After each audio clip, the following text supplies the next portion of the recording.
जो हमने कल डिस्कस किया था एक बार ओवरव्यू करते हैं उसका सारा, सो दैट वो इंटरनली सेटअप हो जाए हमारे माइंड में, जिसको हम यूज कर पाए प्रॉपरली। राइट। तो थायरोडिनम का हमने क्या अंडरस्टैंडिंग की थी थायरोडिनम की? Mail absorption. माल अब्जॉर्प्शन नहीं, माल अडेप्टेशन।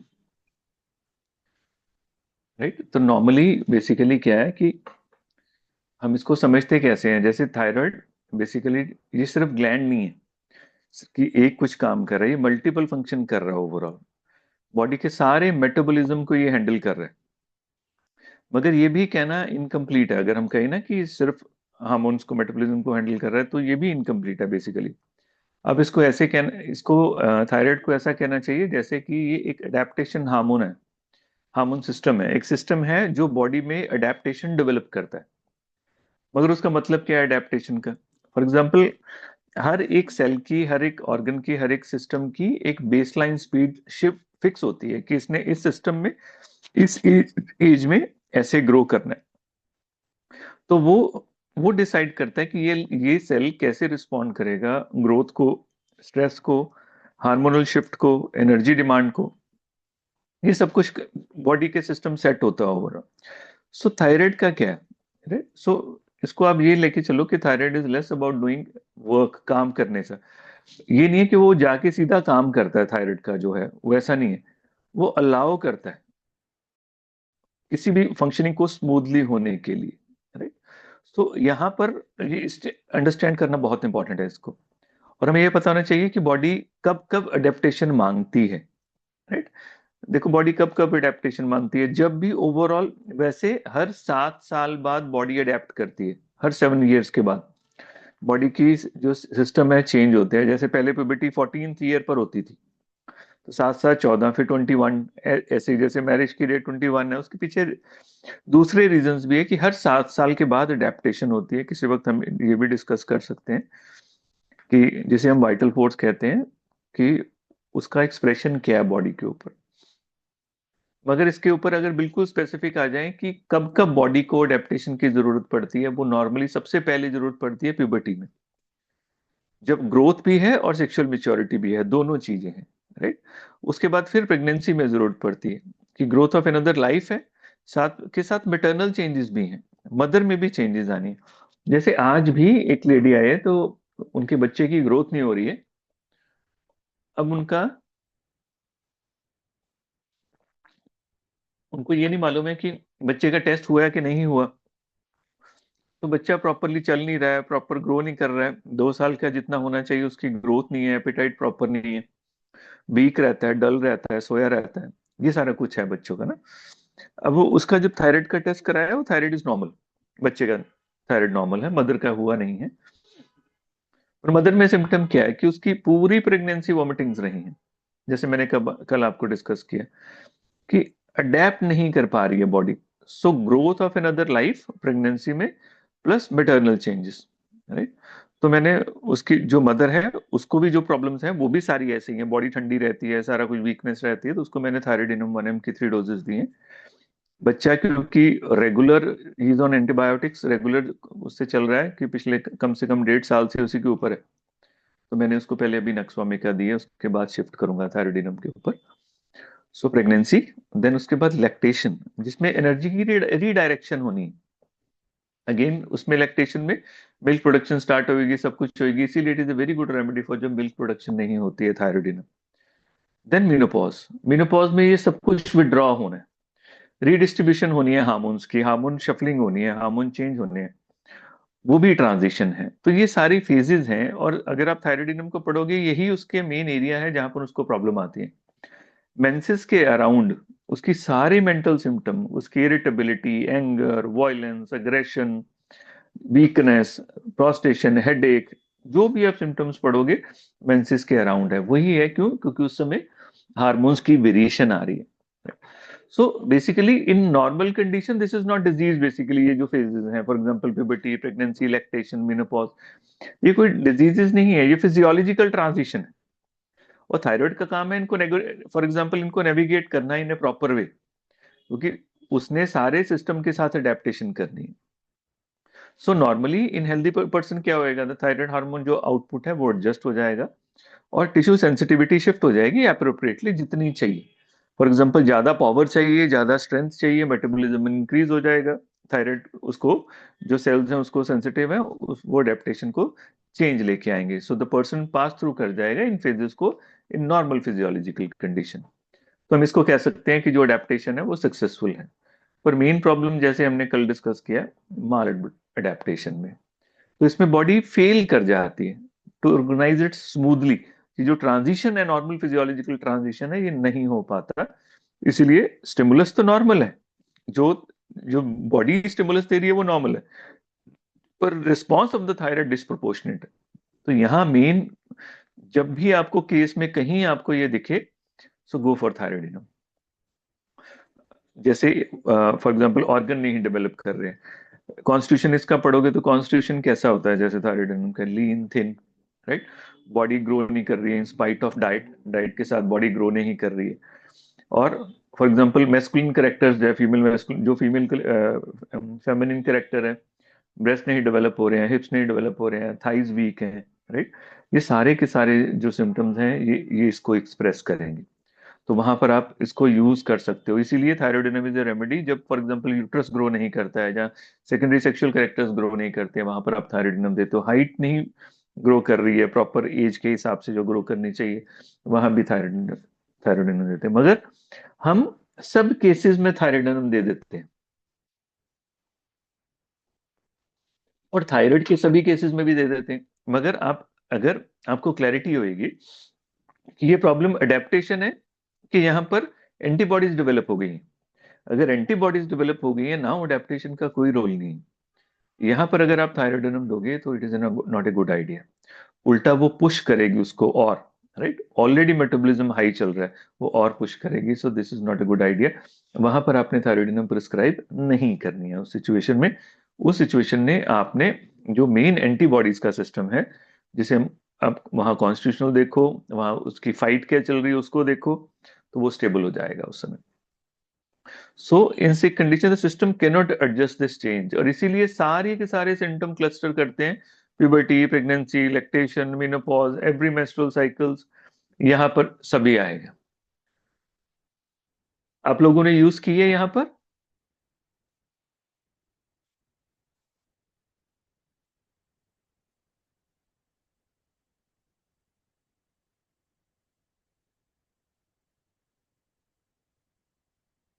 सर कहाँ पर? जिस पे हम ये डिस्कस कर रहे हैं अभी, ऐसे यूज करते हो आप?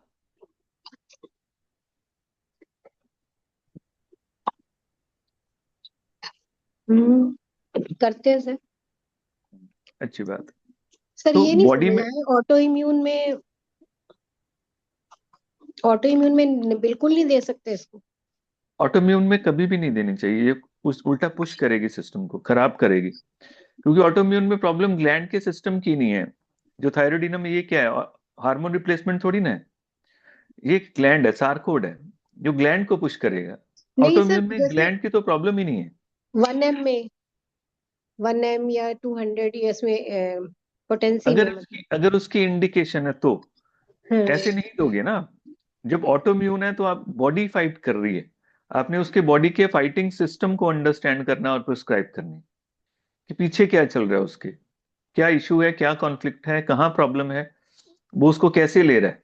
फॉर एग्जाम्पल अगर थायराइड का इशू आ रहा है, तो वो उसको कैसे ले रहा है, उसके कारण उसको क्या एंग्जाइटीज आ रही हैं, क्या प्रॉब्लम आ रही है। जैसे कल ही मैंने एक पर्सन को प्रिस्क्राइब किया, तो मैंने उसको आर्सेनिक 10 प्रिस्क्राइब की। तो ये नहीं दी मैंने, साथ में कोई नहीं दी है। क्यों? क्लियर कट ऑटोम्यून का केस है, टीपीओ लेवल बहुत हाई है उसका, 2000 से ऊपर है, और जो टीएसएच है वो भी हाई है। तो उस कंडीशन में नहीं देगी। उस कंडीशन में आपने, और जो उसकी एंटीबॉडी टाइटर है, जो एंटीबॉडी स्टेटस है बॉडी का, वो अकेला थायराइड के ऊपर नहीं है। कहते हैं ना, ये सिस्टर्स की तरह, बहनों की तरह होती है, जो ऑटो एंटीबॉडीज है। अगर ये एक सिस्टम को खराब कर रही है, इसका मतलब ये नहीं कि सिर्फ उसी को कर रही है, और सिस्टम भी इन्वॉल्व होंगे। तो उसमें अगर आप थायरोइडिनम दे भी दोगे, मैटर नहीं करेगा उसमें, इफेक्ट नहीं करेगी वो चीज उसको, क्योंकि प्रॉब्लम थायराइड में नहीं है, प्रॉब्लम उसकी एंटीबॉडीज में है। तो आपने सर उसका जो इम्यून सिस्टम है उसको डील करना है। किन किन कंडीशंस में सर हाई हो जाता है एंटी-टीपीओ? मतलब मेंटल ऑल डिसऑर्डर्स या ना ना कुछ? ना ना ना मेंटल डिसऑर्डर नहीं। मेन तो एंटी टीपीओ तो जो टीपीओ है उसके अगेंस्ट एंटीबॉडीज डेवलप हो रही है ना। वो किसी हम्म। से भी हो सकता है, स्ट्रेस से हो सकता है, लाइफस्टाइल से हो सकता है, किसी चीज से भी हो सकता है। जिस जिस चीज से हम पढ़ते हैं कि फॉर एग्जाम्पल इशू आ सकता है, कोई मेंटल इशू आ सकता है, मैं इसको ऐसे अंडरस्टैंड करता हूँ कि बाहर की फाइट, आपकी जिंदगी की फाइट, आपके इम्यून सिस्टम की फाइट के साथ चलती है। जहां आपकी लड़ाई बाहर चल रही है, कोई ऐसी जो स्ट्रांग लड़ाई है, थोड़ी बहुत ही फाइट हमारी सबकी चल रही है, राइट, जिसे हम स्ट्रांग कहते हैं। जिसे आप कह रहे हो कि आइडेंटिटी की लड़ाई, बाहर की लड़ाई कुछ और है, जो आपकी अपने साथ लड़ाई चल रही है।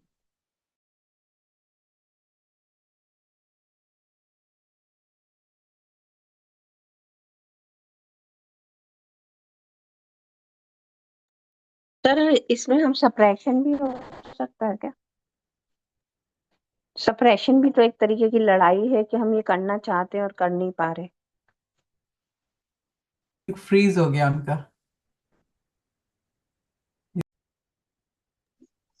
Yes sir, please continue. हाँ हाँ, यहाँ तक क्लियर है ना सारा?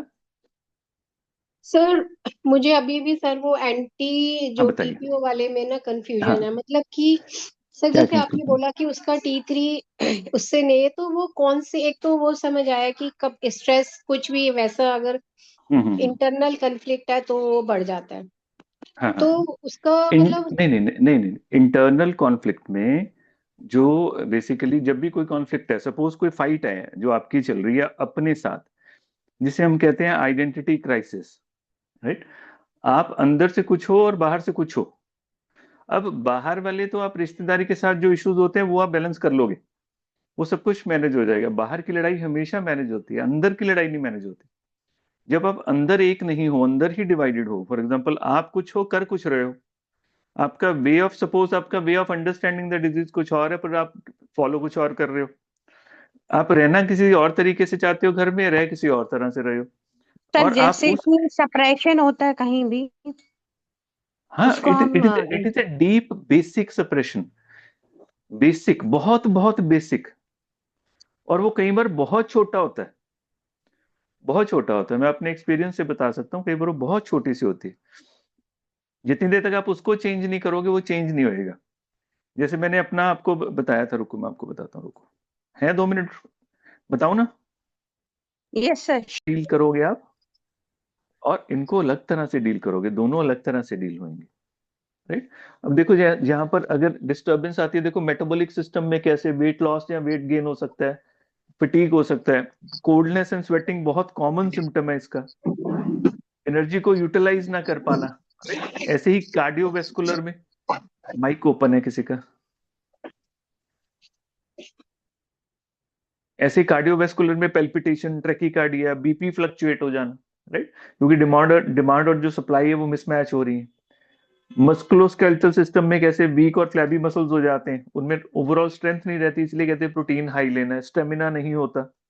नर्वस सिस्टम में सबसे इंपॉर्टेंट इरिटेबिलिटी, ये इसके मेन मेंटल सिम्टम है जो हमने कल डिस्कस किए थे। जल्दी इरिटेट हो जाना, छोटी छोटी, थायराइड का कोई पेशेंट देख लो आपका, उसका सिम्टम यही है, जल्दी खिंच चढ़ जाती है और मूड स्विंग्स आते हैं, एकदम से हाइपर हो जाएगा, इतना हाइपर हो जाएगा उसको समझ ही नहीं आएगा यार इसको हुआ क्या है, राइट। जितनों में फॉर एग्जांपल अच्छे भले पर्सन में अगर मूड स्विंग्स आने लग गए हैं, इरिटेबिलिटी आने लग गई है, इम्पल्सिव नेचर आ गया अगर उसका, always go for the thyroid. उसका थायराइड चेक कराओ, खास करके फ्री T3 and T4 कराओ उसका, राइट। क्योंकि थायराइड जो मॉड्यूलेशन फॉर एग्जांपल है, वो न्यूरोट्रांसमीटर्स को इफेक्ट करती है ओवरऑल। रिप्रोडक्टिव सिस्टम को स्वीयर पीएमएस आने शुरू हो जाएंगे, राइट, मेस्ट्रुअल इरेगुलरिटीज आनी चाहिए, infertility, habitual abortions, lactation problem, ये सारी की सारी इसमें फॉल करेंगी, सारी की सारी। इवन स्वीयर डिस्मेनोरिया उसमें करेगा। तो आप ये लेके चलो, ये फीमेल में ये बहुत इंपॉर्टेंट है, क्योंकि फीमेल में बहुत ज्यादा लाइफ के इवेंट्स हैं जिसमें ये ट्रांजिशन आती है। मेल में ये ट्रांजिशन इतनी वो रेपिटेटिव नहीं है जितनी फीमेल में ट्रांजिशन है। इसीलिए फीमेल में ये ज्यादा सिम्टम आएंगे, क्योंकि फीमेल की फिजियोलॉजी इसके साथ रेजोनेट करती है, राइट। जैसे रिपीटेड हार्मोनल शिफ्ट्स आनी है, हर हर मंथ आनी है, साइक्लिक एडेप्टेशन आनी है, सो जब ये अडेप्टेशन फेल हो जाएगी तो एवरी साइकिल बिकेम क्राइसिस। इतनी सीवियर पेन होएगी, हर साइकिल में होएगी, अनबियरेबल होएगी। या फॉर एग्जांपल बॉडी में इतना पानी इकट्ठा हो जाएगा एवरी साइकिल पे, पीरियड्स के दौरान वो कहेगा कि समझ ही नहीं आ रही है, राइट? इतना ज्यादा साइज ओवर हो जाता है हर चीज का, मुझे समझ नहीं आती है क्या होता है, वो वाला। तो जब भी ये आप देखो कि कोई बंदा ड्यूरिंग मेंसेस बहुत ज्यादा सफर कर रहा है, तो फर्स्ट थिंग जो आपके माइंड में आनी चाहिए वो ये मेडिसिन आनी चाहिए कि यहाँ पर इस चीज का हो सकता है। मगर जैसे ही होगी उसके साथ बेसिक सारे होंगे, बॉडी भी ठंडी, स्टेमिना नहीं, इरिटेबल, बात ना कर पाना, लॉस ऑफ वर्क, इंडिफरेंस, जहां पर मोस्टली हम सीपिया दे देते हैं, राइट? इसलिए thyroidinum is very close to sepia, natrum mur, calcarea, pulsatilla, ये एसोसिएट करती है। और बहुत बार जो पुराने ऑथर्स हैं उन्होंने लिखा हुआ है कि उनके बाद थायरोइडिनम देनी चाहिए। मैं आपको आगे जाके बताता हूँ किसने किसने ये बोला हुआ। तो इसीलिए, पर ये नहीं है कि आप सिर्फ रिपोर्ट देखो, रिपोर्ट अकेली नहीं है। क्यों? क्योंकि रिपोर्ट नॉर्मल के बाद भी जो सेल जाएगा, जो T3 जाएगा, उसने जाके अटैच होना है सेल के साथ, कई बार प्रॉब्लम वहां है, right? So normal and border line lab reports हो सकती हैं, डिस्प्रोपोर्शनेट सिम्टम हो सकते हैं, मल्टी सिस्टम इन्वॉल्वमेंट हो सकती है, क्योंकि यहाँ पर ये ग्लैंड हर जगह कोऑर्डिनेट कर रहा है। ये एक चीज के साथ नहीं है, ये सब चीजों के साथ कोऑर्डिनेट कर रहा है। तो आप इसको एक सेंटेंस में डालना चाहो तो कैसे डालोगे कि बेसिकली थायरोइडिनम एक ऐसी दवा है, राइट, सिस्टम के लिए, दैट कैन नॉट, वो सिस्टम जो नॉर्मल अडेप्ट नहीं कर पा रहा है, which lead to the widespread metabolic, emotional and hormonal stability. आप ये इसको ऐसे लेके चलो, इसको बॉटम लाइन लो कि आपको जहां भी ये दिखे कि for example normal physiological condition में अगर अडेप्टेशन नहीं हो पा रही है, उसके कारण either metabolic, emotional and hormonal instabilities आ रही हैं, तो दिस इज द रेमेडी, आपको इसके साथ जाना चाहिए, राइट? तो ये बहुत इंपॉर्टेंट है। अगर आप इसको हाइपोथायराइडिज्म से जोड़ दोगे थायरोइडिनम को, तो आप इस रेमेडी को बहुत मिस यूज करोगे, आप इसको बार बार दोगे, राइट? पर आपने देखना क्या, आपने सिर्फ अडेप्टेशन फेलियर देखो, तो ये प्रिसाइजली काम करेगी और बहुत अच्छा काम करेगी। तो इसको अलग अलग तरीके से आप यूज कर सकते हो, जैसे मैंने आपको बताया कि अगर आपको लगता है कि कॉजेशन पे यूज करनी है, हाइपोटेंसी दो। अगर आपको लगता है लोकल यूज करनी है, जैसे मेंसेस में यूज करनी है, पीरियड्स की ऑल्टरेशन में यूज करनी है, तो इसको 3x में दो। जैसे मैंने आपको बताया, मैंने एक पेशेंट में सेंट्रल स्कोटोमा में 3x में दी हुई है उसको, राइट? उसकी मेडिसिन ओवर टेबैकम चल रही है, पर उसको मैंने 3x में दी है, जस्ट फॉर द रेगुलेशन, की रेगुलेशन की कंडीशन के कारण दिया मैंने।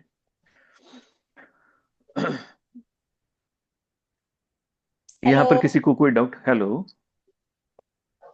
हेलो। सर, फिर एंटी टीपीओ को कैसे आप आइडेंटिफाई करते हो क्लिनिक में कि यहाँ पर एंटी टीपीओ कराना चाहिए? सर, मैंने एंटी आपको टीपीओ भेजा था एक तो सारा। सर यहाँ पे मेरे को बड़ा ही कंफ्यूजन है। मतलब नहीं T3 नहीं, उसका मैंने, थायराइड भी इम्बैलेंस है। क्या ऐसा होता है कभी कि T3 T4 TSH नॉर्मल हो लेकिन एंटी टीपीओ बढ़े हुए हो? अगर NT-TPO बड़ा हुआ है ना, मैंने इसमें डाला नहीं है आपको, रुको जरा, सर डाला हुआ है एक वीडियो। वीडियो भी डाला हुआ है मैंने, उसमें आंसर भी किया हुआ है, इसको डिटेल में आंसर किया हुआ मैंने सुना है सर, वो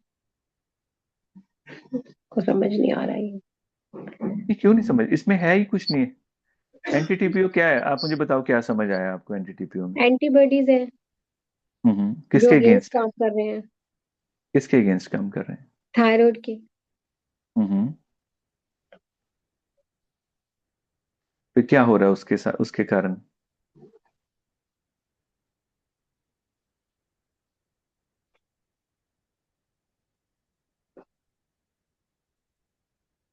तो इसमें T3 T4 कम होगा और नहीं नहीं, TSH टी बड़ा थ्री होगा। हाँ, TSH तो बड़ा ही होगा ना, हम्म। क्योंकि देखो अगर वो उसके अगेंस्ट बन रही है तो ब्रेन को तो क्या मिल रहा है ना, ब्रेन को तो सिग्नल ये मिल रहा है कि T4 अवेलेबल नहीं है, हम्म।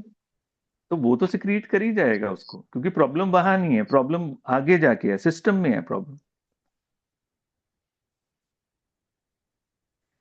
देखो मैंने वीडियो डाला हुआ है ये। सर वीडियो तो डाला हुआ है पर हमने यहाँ पे ना एक वो चीज डिस्कस नहीं करी है, थायराइड में कैसे? Primary, secondary and tertiary thyroid. Ma'am ने अभी कराया नहीं आपको? नहीं, नहीं कराया। Okay okay okay okay okay, चलो मैम वो करवाएंगे आपको। उसके बाद अगर फिर भी आपको लगे तो हम डिस्कस कर लेंगे इसको, क्योंकि अभी बीच में करेंगे तो इसका फ्लो खराब हो जाएगा, क्योंकि यहाँ पर बहुत सारी चीजें इसका पूरा और चक्कर भी ही चल जाते हैं। मैं डिटेल में करवा दूंगी सारा, जो मैं हाँ हाँ यूज हाँ। करती हूँ क्लिनिक पे ना। नहीं, आपने फिजियोलॉजी करानी है ना, यूज करना तो अलग हो गया। आपने फिजियोलॉजी फिजियोलॉजी भी, करानी है ना। फिजियोलॉजी भी। टीपीओ का जब पूछ रहे हो ना तुम्हें, ऑटो इम्यून होता है वो तो, जैसे ऑटो इम्यून डिजीजेस होती है ना। हेलो। हाँ जी। बताओ बताओ, आगे चलो। वो ऑटो इम्यून डिजीजेस होती है ना, जैसे कि अपने सेल्स अपने आप को ही खराब कर रहे हैं। टीपीओ हाँ। वो चीज है। वो जरूरी नहीं होता कि हर थायराइड में होगा, बड़ा होगा, हर T3 T4 में बड़ा होगा कि नहीं बड़ा होगा। वो तो तुम्हें अलग से ही करवाना पड़ेगा। मेरे एक पेशेंट का ये थायराइड ग्लैंड की इनलार्जमेंट है। थायराइड उसके नॉर्मल है, T3 T4 TSH नॉर्मल है, लेकिन टीपीओ उसका पॉजिटिव आता है हमेशा। हम्म। मतलब उसको माय थायराइडाइटिस क्वेश्चन है इज ना। कि उसको क्लिनिक में कैसे हम आइडेंटिफाई करें कि ये वाला पेशेंट, मतलब कौन से ऐसे चीजों पे आइडेंटिफाई करना है कि ये, जैसे सर ने बताया, एक तो कन्फ्लिक्ट वाले। अच्छा अच्छा अच्छा, हम्म। ठीक है, समझी। तुम मुझे ये बताओ, तुम ऑटोइम्यून डिजीज को किस तरह से लेते हो? ऑटो इम्यून को तो ज्यादातर उसमें देखा है वही ऑटोइम्यून कन्फ्लिक्ट जहाँ डिजीज पे को स्ट्रेस समझते क्या वगैरह। हो, क्या होती है? जहाँ पे स्ट्रेस बहुत ज्यादा है रह ऑटोइम्यून गया। डिजीज को समझते। हम्म। अपने अगेंस्ट ही जब बॉडी बताओ। काम, ऑटो इम्यून इज जब अपने अगेंस्ट ही बॉडी काम करने लग जाती है, अपने टिश्यूज के अगेंस्ट। तो वो किसी भी फॉर्म में आ तो सकता है, किस तरह से अर्थराइट। तुम उसके, किस तरह से तुम डील करते हो, ऑटोइम्यून्स को डील कैसे करते हो? कॉन्स्टिट्यूशन के साथ। और ऑटोइम्यून हम्म। में समझते क्या है हम, कि वो डिजीज कभी जाती नहीं ना, जेनेटिकली हमारे साथ ही वो रहेगी रहेगी हमेशा के लिए ना। हम उसको सिर्फ हम्म। कॉन्स्टिट्यूशनली डील कर सकते हैं। जैसे हम्म। अर्थराइटिस है, आरए पॉजिटिव किसी का आ गया, हम दवाइयां देते हैं, नेगेटिव आ जाता है, पर हम कभी कहते नहीं है ना कि उसको अर्थराइटिस कंप्लीटली रिकवर कर गया, वो 2 4 10 साल बाद वापस आ सकता हम्म। है ना। जैसे टाइप 1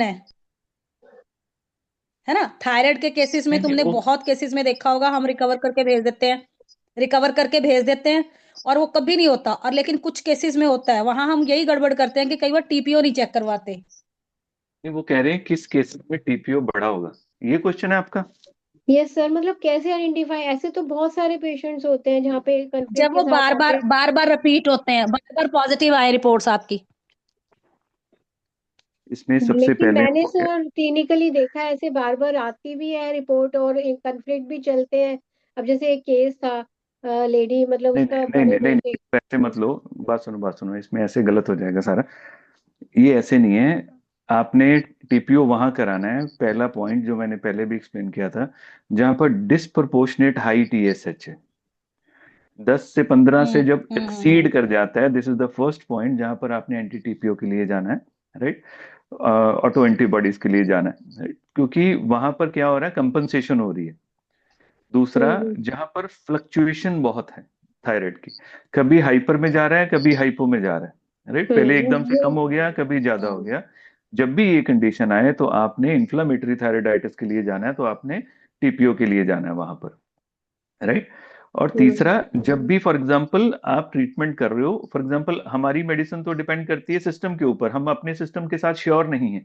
हमें नहीं मालूम दवाई काम करेगी कि नहीं करेगी, दवाई दे के पता लगेगा। हम कभी भी इतने श्योर नहीं होते कि हाँ मैंने थायराइड का ट्रीटमेंट अच्छे से किया और रिस्पॉन्ड नहीं किया। तो अपने को छोड़ के थायरोनॉम के ऊपर चले जाओ। अगर वो पेशेंट थायरोनॉम के ऊपर है, फिर भी फ्लक्चुएशन आ रही है और टीएसएच बेटर हो गया उसका, पर पेशेंट बेटर नहीं है, ना ही ओबेसिटी बेटर है, ना ही फटीग बेटर है, ना ही ब्रेन फॉग बेटर है, ना ही पल्पिटेशन, ना ही एंजाइटी, सब कुछ चल रहा है, वो हम्म। बेटर नहीं हो रहा है। इसका मतलब उसकी ऑटोइम्यून एक्टिविटी अभी भी पीछे चल रही है, जो सारे सिस्टम को खराब कर रही है।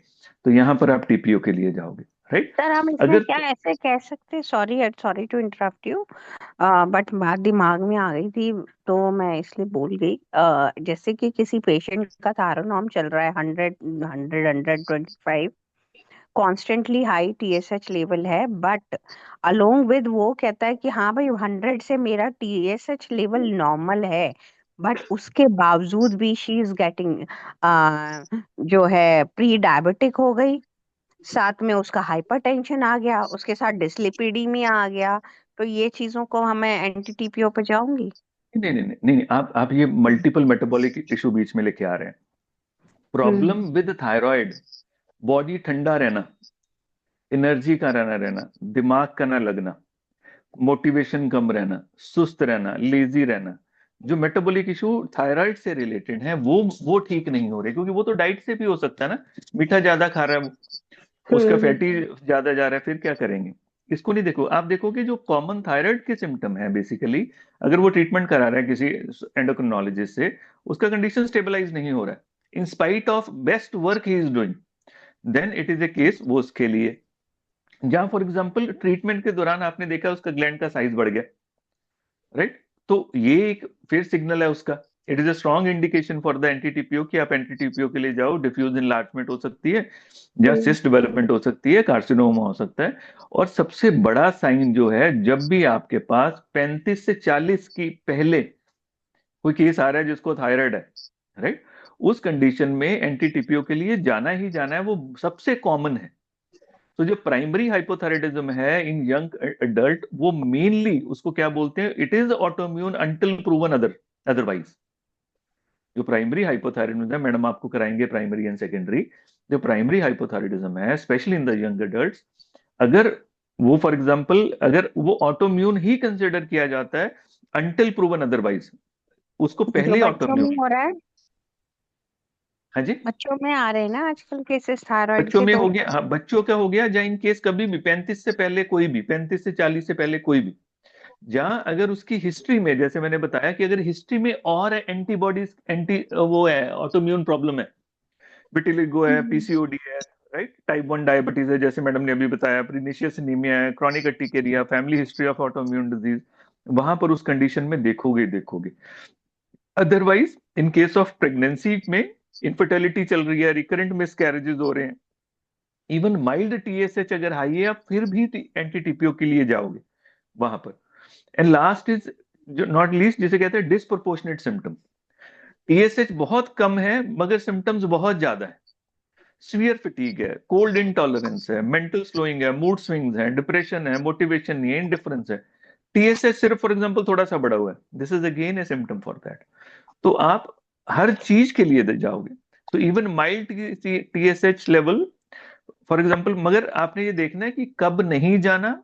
वो मैंने आपको बताए भी थे लास्ट, कि अगर फॉर एग्जाम्पल ओल्ड एज में अगर टीएसएच बढ़ा है तो उसके लिए नहीं जाना। अगर आप श्योर हो आयोडीन के कारण है, उसमें नहीं जाना, ड्रग इंड्यूस में नहीं जाना। बाकी ये जो मैंने सारे बताए उसमें जाना ही जाना। सो इसका सिंपल रूल है, थायराइड डिजीज अगर डायनेमिक है, डिस्प्रोपोर्शनेट है, अनएक्सप्लेन्ड है, तो ऑटोम्यून की तरफ जाओ, एंटीटीपीओ की तरफ जाओ।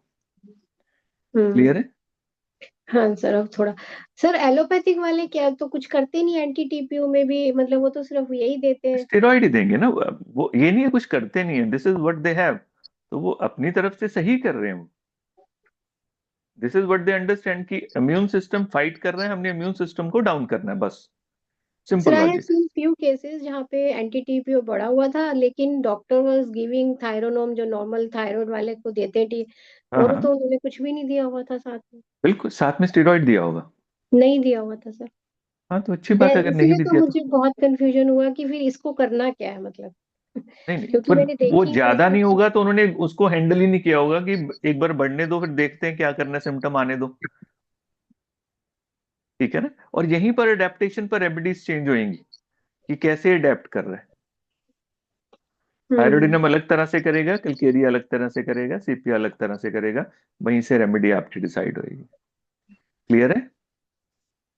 कैसे मतलब वो लोग स्टीरॉइड ही देते हैं मतलब। हाँ हाँ, स्टेरॉइड वो उनका सिंपल है ना कि ऑटो इम्यून में क्या है, इम्यूनिटी फाइट कर रही है एक्सेसिवली, हम्म इम्यून सिस्टम को सुला दो, वो ठीक हो जाएगा। It's simple. उनका फंडा बिल्कुल सिंपल है उसमें। वो तो जैसे सोराइसिस में स्टेरॉइड देते हैं, मीथोट्रेक्सेट देते हैं, एसएलई हर में चीज में, स्टेरॉइड देते हाँ हैं, हाँ, हर एक में सभी में, उनके और पास। कोई है ही नहीं है। हाँ हाँ। बट वही कंफ्यूजन हुआ ना सर, क्योंकि मैंने तो जो केसेस देखे दो चार आईटीपी पे जहाँ पड़ा हुआ था वहां पे उनको नहीं दिया हुआ था, सिर्फ हाँ यही हाँ, वाला था उस पे डाला हुआ था नहीं नहीं, वही है उसका, थायराइड। मेन वही है। अभी उसके सिम्टम्स नहीं होंगे तो उन्होंने दिया नहीं होगा उसको, उसको वैसे स्वेरिटी में नहीं होगा, नहीं तो और कोई ट्रीटमेंट नहीं है इसका। ठीक है, क्लियर है आप इसको लेके? Yes sir. हाँ ठीक है, तो आपको कहीं कहीं भी ऐसे सिम्टम मिल जाए, जैसे मैंने बताया ओडीमा मिल जाए, गो फॉर इट। आपको लगता है कि मीनोपॉज में, मेंसेस में, प्रेगनेंसी में वाटर रिटेंशन हो रही है, think of this remedy, right? PMS के अगर सिम्टम आ रहे हैं, for example extreme irritability, breast tenderness, oedema, dysmenorrhoea, emotional breakdown, घर में रहने का ही मन कर रहा है, कहीं जाने का मन नहीं कर रहा, कहीं किसी से बात करने का मन नहीं कर रहा, जैसे हम नाइट्रोम्यूर के लिए जाते हैं, गो फॉर दिस रेमेडी। जब नाइट्रोम्यूर दी उसके बाद आप दो, इमोशनल मिस एडजस्टमेंट है वहां पर, इवन सेक्सुअल मिस एडजस्टमेंट, ये शायद हमने मिस कर गए हैं कि इसमें basically high sexual desire, out of proportional high sexual desire, और totally indifference to sexual desire, to sex, दोनों में ये है, दोनों माल एडेप्टेशन है, बिल्कुल खत्म हो जाना और हाई प्रपोर्शन में चले जाना, जबकि इसकी प्रूविंग में सिम्टम सिर्फ हाई में लिखा हुआ है, राइट?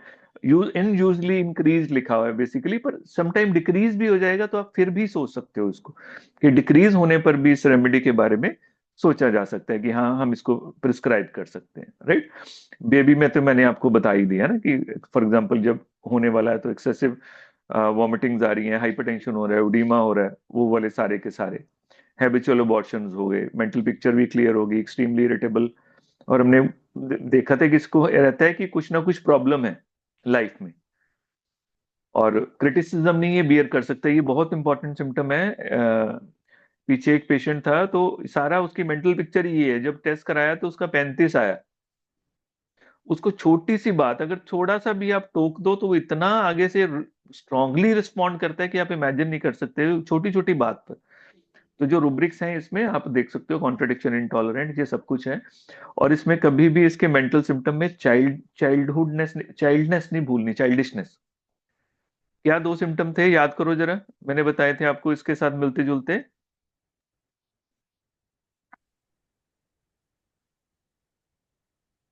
तब किस कंटेस्ट में बताए थे मतलब? मेंटल सिम्टम थायराइडिनम में चाइल्डिश से रिलेटेड मैंने बताए थे, याद करो आप। सर वो चाइल्डिश बच्चों जैसा, आपने एक वो, केस भी बताया था और जहाँ जो पे ये लेडी का केस बताया था जो बच्चों की तरह बात करती हैं। हंसते। हंसना बहुत पिक्यूलियर है, हंसना इसका पिक्यूलियर। हम्म अगर आपके सामने कोई पेशेंट आता है जिसकी हंसी ऐसी है जो आपने कभी किसी की नहीं सुनी, थिंक ऑफ दिस रेमेडी, इसको एक लेके आओ उसके माइंड में, राइट? इट्स नॉट लोकेसिटी, बोलने वाली बात नहीं है, आपको बचपन लगेगा। यहाँ पर भी देखो क्या है, माल एडेप्टेशन है, बॉडी ग्रो कर गई है फिर एज ग्रो नहीं की है, राइट? बॉडी ग्रो कर गई है पर जो मेंटल एज है वो कम की कम है, वो उसको वो जो एज है वो अडेप्ट ही नहीं कर पाई है जो होनी थी। यहाँ भी सेम सिम्टम है। तो ये बहुत ज्यादा इरिटेबल रहेंगे, सस्पिशियस बहुत रहेंगे, dissatisfied.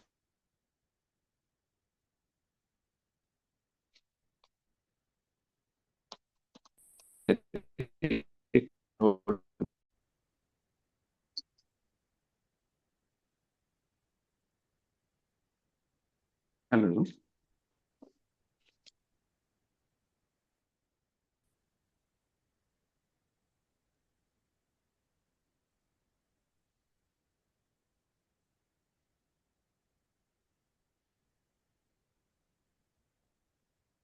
Hello. Yes sir. Yes हाँ जी। सर। हम्म। तो जैसे अभी हमने सारा इसको डिस्कस किया, तो आपको ये सारे सिम्टम्स देख के कोई ऐसी रेमेडी लगती है जो फॉर एग्जांपल इसके साथ बिल्कुल बेसिकली एक तरह से वो है, रेजोनेट करती है? Sir Ignatia. वो क्यों? सर वो सारा ना मूड स्विंग्स हैं, कोई थोड़ा सा भी क्रिटिसिज्म बियर नहीं होता, हम्म और नेट्रोम्यूर भी सीपीआर है, इज बेटर। सीपिया भी है। हम्म हम्म। सबसे पहली दवाई याद आनी चाहिए कलकीरिया का, किलकेरिया सबसे का। पहले। कलकेरिया कप, स्लो मेटाबॉलिज्म, अनीमिक, एलिशिया। ओबीज, पफी, ओडीमिया, oedema, weakness, chilly, sweet desire, hormones के कारण जो सफरिंग होती है। सो पहली मेडिसिन जो बहुत कॉमन है बेसिकली वो कलकेरिया काब है, और इसीलिए कहते हैं कि कलकेरिया काब के बाद थायरोडिनम देनी चाहिए। जितने भी पुराने ऑथर्स हैं उन्होंने बोला हुआ है कि फर्स्ट प्रिस्क्राइब कलकेरिया काब और नाट्रम्यूर और पल्सिटिला, इसीलिए हमने ये 3 रेमेडीज पिक की थी। और उसको अगर आपको लगता है कि पेशेंट पूरी तरह से बेटर नहीं हुआ तो फॉलो विथ थायरोडिनम, राइट। तो उस कंडीशन में, और कुछ चीजें इसमें मिस हो गई, मैं उसमें एक और ऐड कर रहा हूं कि मेल्स में इसका रोल लिमिटेड है, मगर फिर भी कुछ चीजों में इंपॉर्टेंट है। उसमें सबसे इंपॉर्टेंट है जब बच्चों में अनडिसेंडेड टेस्टेज होती हैं, वहां पर अगर अरेस्टेड डेवलपमेंट है, वहां पर वीक वाइटलिटी लग रही है, वहां पर उस कंडीशन में इसका रोल रहता है। इस कंडीशन में आप पेशेंट को दे सकते हो, राइट। बाकी हमने सारी इसमें एक बार डिस्कस कर लिया इसको। अगर अब देखो थायराइडिनम में एक और चीज लिखी हुई है बड़ी प्यारी, एक सिम्टम लिखा हुआ है थायराइडिनम में, है कि कलकेरिया काम में है, थायराइडिनम में है शायद। इसमें लिखा हुआ है सोराइसिस एसोसिएटेड विद ओबेसिटी। देखो ये किस में लिखा हुआ है, सोराइसिस एसोसिएटेड विद ओबेसिटी, ये बोरिक ने लिखा हुआ है। रुको मैं ढूंढता हूँ इसको।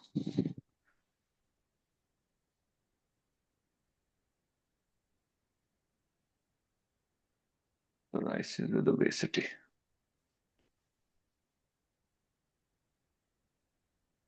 थायराइडिनम में लिखा हुआ है, थायराइडिनम में लिखा हुआ है, थायराइड ग्रेफाइट्स में भी है, पर मेन जो बोरिक ने लिखा हुआ है, इसका क्या मतलब होएगा, ये लाइन का क्या मतलब है। जब भी पढ़ो ना रेमेडीज को पढ़ो, उसको इस तरीके से पढ़ो कि यस, यस। उसको डिकोड करो कि क्यों लिखा गया होगा। सबसे पहले ये सोचो कि ये किसने लिखा है, ये बोरिक ने लिखा है। उसके बाद ये सोचो कि बोरिक कौन है, ये बंदा कौन है, बोरिक कौन था ये बंदा। एलोपैथिक डॉक्टर एलोपैथ था है। I guess। नहीं नहीं, उसको एलोपैथ मॉडर्न मेडिसिन ना लेके चलो, उसकी पर्सनैलिटी क्या थी, is a pathologist. Yes sir, उसका सारा patho. He is a pathologist. तो वो उसने जब हेरिंग को पढ़ा है, बाकियों को, क्लार्क को पढ़ा है, तो उसने किसकी आंख से पढ़ा है, उसने पैथोलॉजिस्ट की आंख से पढ़ा है। तो जब भी हम्म। आपने किसी प्रिस्क्रिप्शन को या किसी रेमेडी की पैथोलॉजी को अंडरस्टैंड करना है, तो वो कैंट से नहीं समझ आएगी, वो इससे समझ आएगी। मगर उसको आपको डिकोड करना पड़ेगा, क्यों, क्योंकि उसने कोई भी लाइन लिखने वक्त क्या सोचा है कि जो पढ़ने वाले हैं उनको वैसे ही आता है जैसे मुझे आता है, ये प्रॉब्लम है। तो उसने एक ये लाइन लिख दी, सोराइसिस एसोसिएटेड विद ओबेसिटी। इसका मतलब बिल्कुल तो नहीं है कि ऑटो एवरी इम्यून ओबीस आ गया। पर्सन, नहीं नहीं ऑटोम्यून नहीं आ गया इसमें। ये भी नहीं है कि for example every obese person psoriasis के साथ होएगा, ऐसा भी नहीं है कि ओबेसिटी सोराइसिस को कॉज करेगी डायरेक्टली, ऐसा नहीं है इसका। वो कहना क्या चाहता है यहाँ पर, राइट। तो वो स्पेसिफिक टाइप को एक्सप्रेस कर रहा है, ऐसे सोराइसिस पेशेंट जहां पर इशू जो होएगा, जब आप उनको अच्छे से एक बार उनका केस लोगे तो आपको पीछे कॉज क्या मिलेगा, डीप मेटाबॉलिक इश्यूज मिलेंगे, उसमें कॉन्स्टिट्यूशनल डिस्टर्बेंस मिलेगी, और ओबेसिटी उसका एक पार्ट होएगा, ओबेसिटी उसका पार्ट होएगा इसको। क्योंकि सोराइसिस क्या है, स्किन डिजीज नहीं है बेसिकली। जैसे ओबेसिटी सिर्फ एक्सेस फैट होना नहीं है, बोथ एक एक्सटर्नल साइंस है इंटरनल डिस्टर्बेंस का। आपने इस चीज को अंडरस्टैंड करना है, राइट। क्योंकि ओबेसिटी भी क्या है, एक तरह से क्रॉनिक इन्फ्लामेटरी स्टेट है, जिसमें फैट टिश्यू साइटोकाइंस देते। याद है आपने जो मैंने वीडियो भेजा था आपको, कि जो फैट है ये एंडोक्राइन ऑर्गन है बेसिकली। तो जितने भी फैटी पर्सन होते हैं उनमें लो ग्रेड इंफ्लेमेशन रहने ही वाली है, क्योंकि जितना फैट उतने साइटोकाइंस, जितना साइटोकाइंस उतनी इन्फ्लेमेशन। और अगर लो ग्रेड इन्फ्लेमेशन रहेगी तो क्या रहेगा, सोराइसिस है क्या, it is an inflammatory immune mediated condition है। इम्यून जो रिस्पॉन्स है वो इन्फ्लेमेटरी रिस्पॉन्स है इसमें।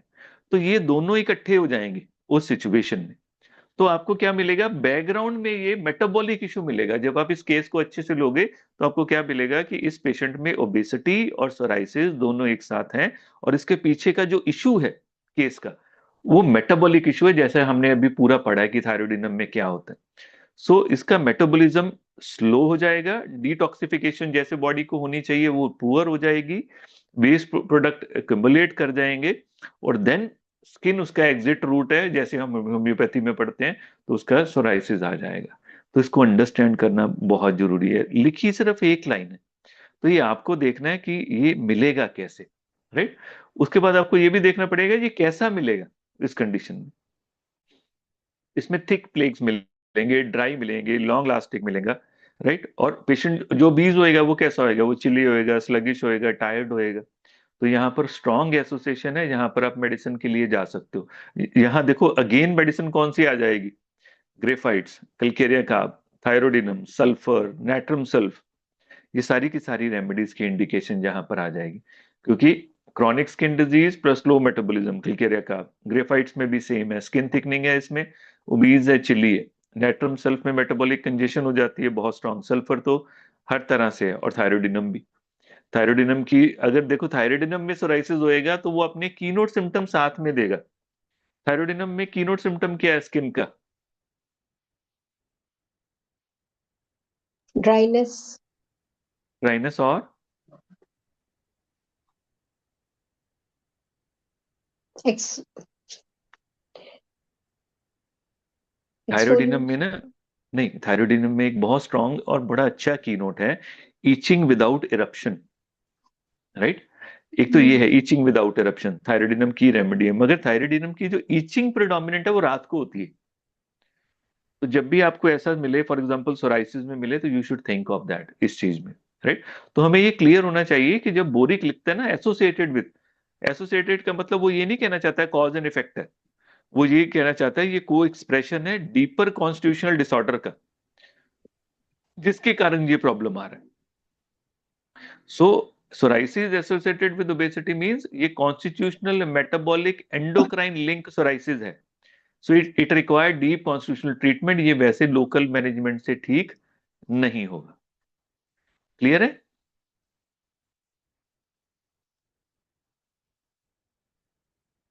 Yes sir. ठीक है ना। अब उसके बाद, इसके बाद हमारे माइंड में जो आनी चाहिए बेसिकली, वो आने चाहिए जैसे रूब्रिक्स से, चलो इसको बाद में डिस्कस करते हैं। एक चीज और थी, रुको मैं बताता हूँ आपको।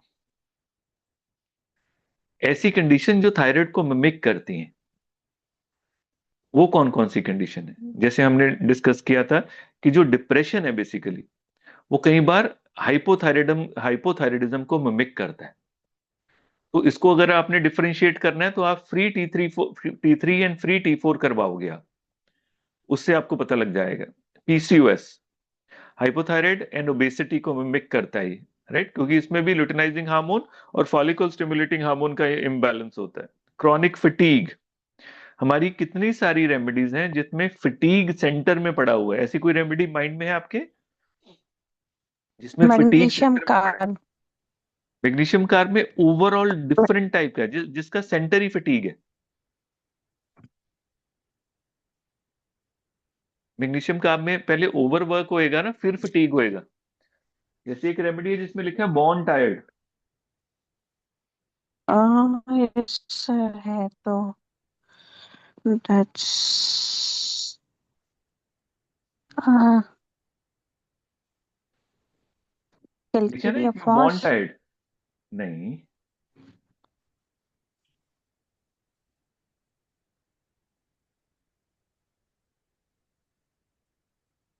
याद करो,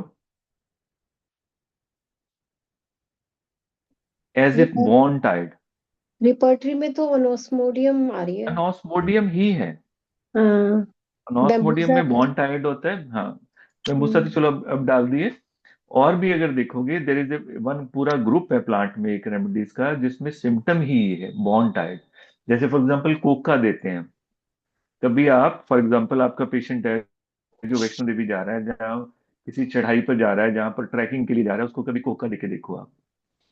कोका, उसको बोलो कोका 30 या 200 पानी में डिजोल्व कर ले और साथ साथ पानी में पीता रहे, वो भाग के जाएगा ऊपर, स्टेमिना इंक्रीज हो जाएगा। कि कोका बिलोंग करती है उस फैमिली को जहां पर मेन स्टेमिना है। अगर आप देखोगे कश्मीर में जहाँ जो हिल्स हैं, तो वहां पर वो जो कावा पीते हैं, उसमें उसी प्लांट का इंग्रेडिएंट है। तो उनका स्टेमिना बना रहता है उसलिए। तो ऐसी हमें ये भी चीजें पता होनी चाहिए, तो वो ये आपको बहुत हेल्प करेंगे। और लास्ट इज एडीएचडी। जैसे मैंने आपको बताया कि एडीएचडी का वो आपने सुन लिया था वीडियो, आप सबने सुन लिया था sir which one? Which one? ADHD का? हाँ जी, एडीएचडी हाँ एंड जी। थायराइड, है ना? या एडीएचडी बहुत इंपॉर्टेंट है। कितने बच्चे जो आप हम एडीएचडी लेबल करते हैं वो बेसिकली थायराइड के पेशेंट हैं वो, राइट? तो उसको करवाना बहुत जरूरी है, वो उसको मिमिक करेगा। तो ये चीजें हमें क्लैरिटी में होनी चाहिए कि कौन कौन सी चीजें किस में। उसके बाद आता है कि समटाइम मिस डायग्नोसिस, ये भी पता होने चाहिए ना। फॉर एग्जाम्पल टीएसएच हाई है पर पेशेंट इज नॉट हाइपोथायराइड, पर टीएसएच हाई आ रहा है। तो हमें पता होना चाहिए और किस किस कंडीशन में हो जाता है। जैसे पीसीओडी में ऐसे हो जाता है, राइट?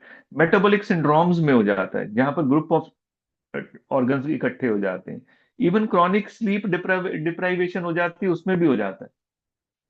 स्ट्रेस लेवल्स में भी हो जाता है। जहाँ जो ओबीज हैं, जैसे हमने डिस्कस किया था, एंडोलेसेंट है वो ओबीज है, उनका थायराइड थोड़ा सा बड़ा होएगा। तो इसीलिए हमने डिस्कस किया था कि जो थायराइड लेवल 4 से 7 मूव करता है वो बेसिकली एडिपोज टिश्यूज ने ड्राइव किया होता है। It is not a grand failure, gland fail नहीं हुआ है। तो उसको डिफरेंशिएट हम कर सकते हैं, देख सकते हैं कि फ्री T4 कितना है, वो लो है कि नहीं, अल्ट्रासाउंड है कि नहीं, उससे हम देख सकते हैं, राइट? किसी को एक्यूट ऐसे ही जैसे थ्रोट थ्रोट इन्फेक्शन हुआ है हम्म, एक्यूट में, तो उसके बाद में भी टीएसएच हाई आ जाता है। इसका नहीं, मेरे दिमाग में नहीं आ रही इस बात। किस कंडीशन में? इसमें सर एक्यूट में आपको कुछ थ्रोट इन्फेक्शन हुआ है, उसके क्या है? बाद आपने देखा तो टीएसएच लेवल हाई है और हम्म, डॉक्टर्स थायराइड की मेडिसिन स्टार्ट करते हैं, बल्कि वहाँ पे एंटी इन्फ्लेमेटरी वर्क करती है, उसको थोड़े टाइम तक देना होता है कि वहाँ पे कुछ हैवीनेस फील हो रही है या थ्रोट पेन रहा है कुछ टाइम, और हम्म, वो वहाँ थायराइड ग्लैंड का इशू नहीं होता। हम्म।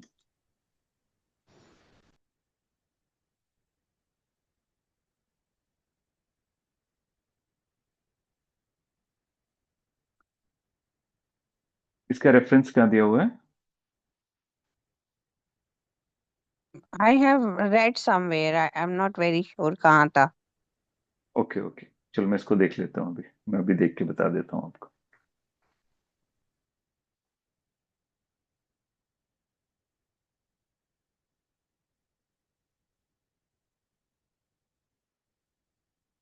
सर एक्यूट कोई भी प्रॉब्लम में, जैसे वायरल ज्यादा लंबा चल जाए या 15 दिन से ज्यादा, या एक्यूट थ्रोट इन्फेक्शन ज्यादा चल जाए, तो भी बढ़ सकता है टीएसएच? नहीं नहीं, उसका कारण वो हो सकता है, अगर बहुत स्ट्रांग होएगा तो नेचुरली इन्फ्लेमेटरी साइटोकाइंस रेज होंगे, कोलेस्ट्रॉल लेवल्स बढ़ जाएंगे, कॉर्टिसोल लेवल बढ़ जाएंगे, वो इफेक्ट कर सकता है। हम्म। या ड्यूरिंग इन्फेक्शन ये भी तो होता है ना, T4 जो कन्वर्जन नहीं होती T3 में, तो भी रिवर्स T3 बढ़ जाएगा, तो भी टीएसएच बढ़ सकता है, पर बहुत थोड़ी देर के लिए होएगा वो। एंड सर, बहुत ज्यादा स्ट्रेस, एक्सट्रीम स्ट्रेस भी हम्म। कैन क्रिएट थायरोइडाइटिस, हाँ हाँ, कर सकता है, क्यों नहीं कर सकता? मतलब इन्फ्लामेशन। हाँ हाँ, क्यों नहीं कर अभी सकता, मैं मेरे कॉर्टिसोल बढ़ केस, जाएगा ना। हाँ जी, कॉर्टिसोल बढ़ जाएगा कॉर्टिसोल ना। वजह, हाँ हाँ। हाँ, कॉर्टिसोल बढ़ जाएगा, कॉर्टिसोल बढ़ेगा, फैट बढ़ेगा, इन्फ्लेमेशन बढ़ेगा, सारे आपस में रिलेटेड हैं। तो देन सर उसमें सेकंड। ChatGPT में मैंने चेक किया, yes it is written there कि because of acute infection stress hormone और इन्फ्लेमेटरी साइटोकाइंस बढ़ हाँ, मैं जाते वही हैं, कह रहा हूँ, उसकी उसी के वजह से कारण हो सकता है। टीएसएच हाँ लेवल बढ़ जाएगा। हाँ, हम्म। बढ़ जाएगा, पर वो ट्रांजिएंट होएगा, बहुत कांस्टेंट नहीं होएगा, हाँ वो ट्रांजिएंट होएगा। टेम्परेरी फेज है, हाँ, टेम्परेरी बट फेज है, वो रहेगा नहीं। उसमें कई हाँ। बार वो तो बॉडी की फाइट मैकेनिज्म हो गई ना फिर। हम्म। हम्म। नहीं, उसमें यहाँ मेंशन किया है कि जैसे थायराइड ग्लैंड है उसके अंदर खुद भी एक हार्मोन, ऐसा नहीं है कि वो every time it is preparing, it it stores also some time, कि वो हार्मोन स्टोर करके रख रही है, और वहां पे आपका इन्फ्लेमेशन हो गया सपोज, तो वो हार्मोन उसने सिक्रीट कर दिया बिकॉज ऑफ वहां पे इन्फेक्शन हुआ है थायराइड ग्लैंड का। तो वो जो उसने हार्मोन सिक्रीट किया, तो वो टेम्परेरीली तो वो बॉडी में इंक्रीज हुआ है। तो उसमें हमें जब भी हम केस टेकिंग ले रहे हैं, तो हमें ये मालूम पूछना चाहिए कि क्या एक्यूट में कोई इन्फेक्शन तो नहीं हुआ था। तो हमें उसको सेटल डाउन होने का टाइम दे सकते हैं, या फिर फ्री T3 फ्री T4 पे जाएंगे, या नहीं उस केसेस में एंटी इंफ्लेमेटरी मेडिसिन देंगे नहीं रादर नहीं, देन इसमें थायराइड। इसमें इसमें आप ये देखो कि फॉर एग्जांपल कौन से हम थायराइड थ्रोट के केसेस होते हैं जिसमें TSH लेवल्स करवाते हैं हम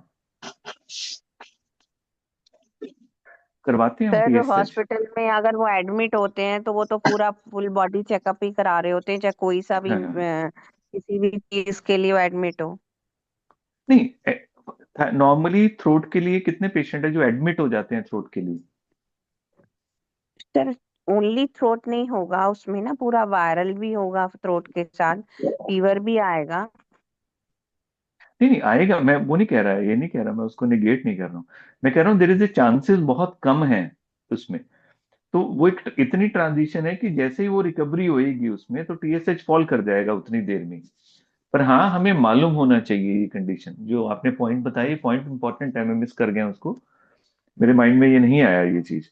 मगर ये बहुत इंपॉर्टेंट है कि अगर फॉर एग्जांपल आपके पास कोई केस आता है जो एक्यूट क्राइसिस में है, तो वहां पर TSH रेज हो सकता है।